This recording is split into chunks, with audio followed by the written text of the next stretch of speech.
Hi friends, Mindy here. I'm back with you today to finish up this journal that I started a while back. This was using the Regency era junk journal kit from ArtfulEra Gallery.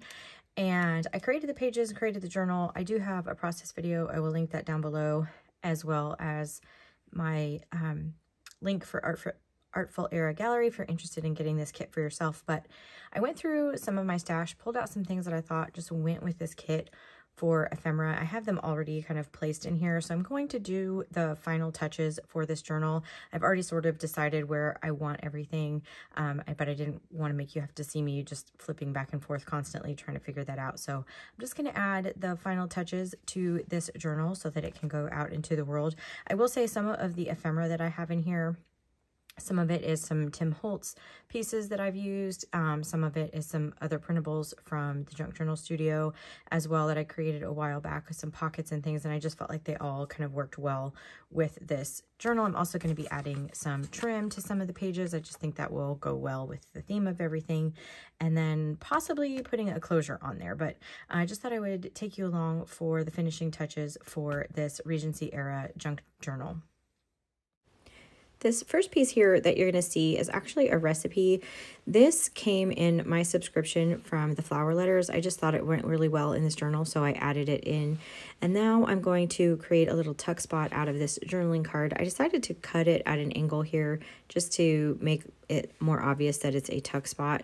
I am only going to glue it down on two sides. That way, even though I'm going to include a journaling card, if you wanted to add something larger in it, since this is a really large journal, then you would be able to do that. You could do a big tag or a big journaling card or add whatever in there that you wanted to, and it would just fit in there better. So this pocket that I'm adding here, you can see I have a tag already to go with this. These pockets are created out of some old book text and some printables, and then that tag is actually created out of some packaging. I like to repurpose some of my packaging, and so I needed to add some coffee dyed paper to the back of it. It's got a Tim Holtz ephemera piece on the front that just went well with that printable. And then this next section, this was a tag I actually created a while back, and that front image there is actually a playing card. It just felt like it went well with the theme of this kit as well. And then there's that little tuck spot. This piece is actually a really tall, narrow tag, and you can see on the back there's a butterfly.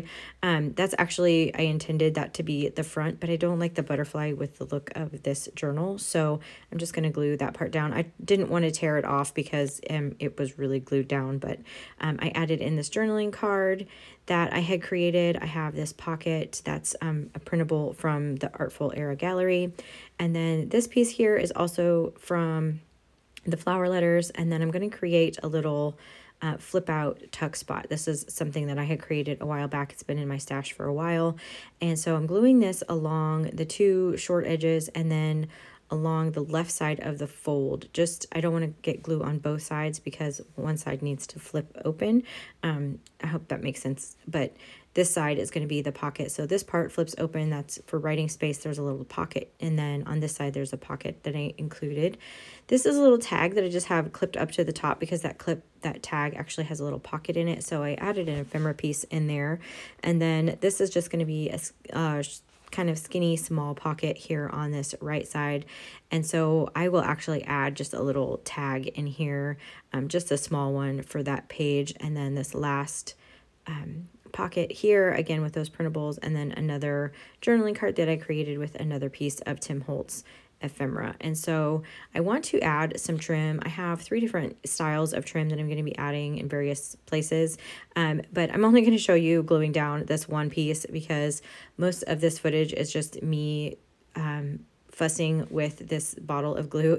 I'm like right at the end of it, and so it's very thick. It's very, I need to replace some of my adhesives. And so most of the time I was just fighting with this stupid bottle of glue, which is Helmar 450 Quick Dry. If you're interested, very similar to a Fabri-Tac or something like that. So you can kind of see there, I have all of the trims.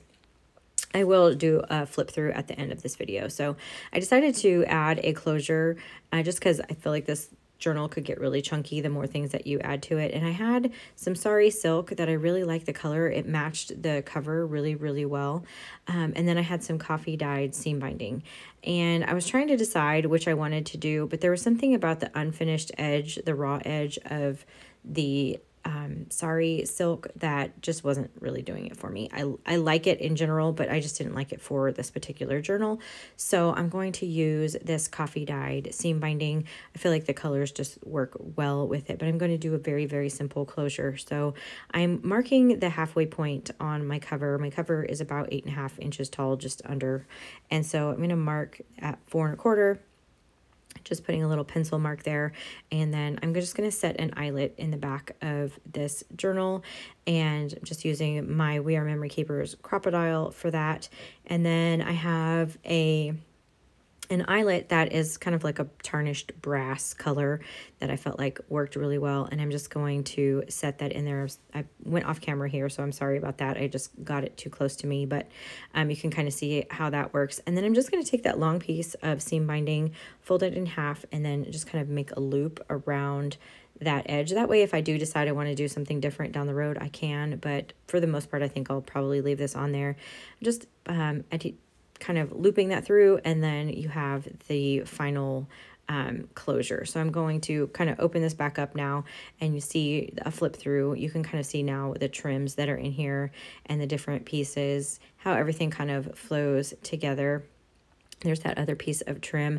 And again, I used 3 different styles of trim through here. I got those, they're just Hobby Lobby trims, but I just felt like that added texture just helped the look of this journal. So almost near the end here, there's that flip out with that little journaling card, and then that last page with another one of those trims, and then that closure just wraps around really simple. So if you like this video, I would really appreciate it if you gave it a thumbs up, subscribe to my channel if you haven't already, and until next time, bye.